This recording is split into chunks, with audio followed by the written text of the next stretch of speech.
सुवारी सिंध जे सदा मलूक ॾिसंदड़नि खे ॾे वासियुनि खे बख़्शण महिराण विजा सलाम क़बूल पवन।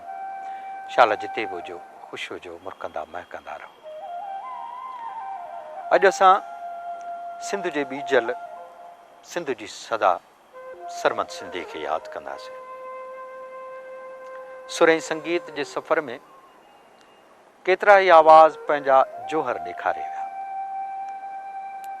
पर संगीत जी माला में हिकिड़ो आवाज़, हिकिड़ो जरकंदड़ मोती जंहिं लखें दिलनि ते राज कयो, उहो आवाज़ असां ऐं अव्हां जो महबूब फनकार सरमद सिंधी।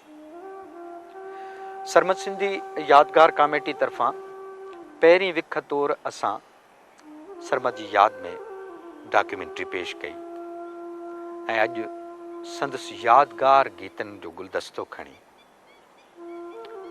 ही सुहिणी महफ़िल तव्हांजे नाम करियूं था ऐं पाण सभई सरमद खे यादि करियूं था, पंहिंजनि मोहबतुनि में, पंहिंजे प्यार में, पंहिंजी सिक में, पंहिंजी उकीर में।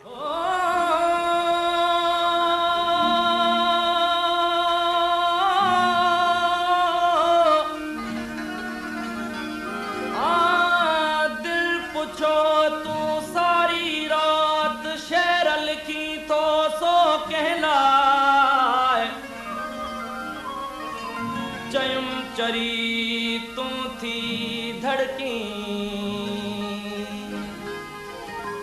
चयुम चरी तू थी धड़की मुझे सीने में जला। ओ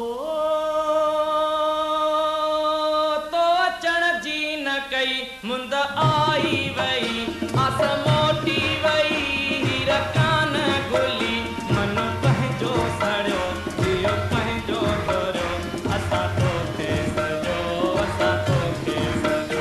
तो अचण जी न कई मुंद आई वई, आस मोटी वई, हीर कान घुली, मन पंहिंजो सड़ियो, दियो पंहिंजो धोरियो, असां तोखे सजो, असां तोखे सजो।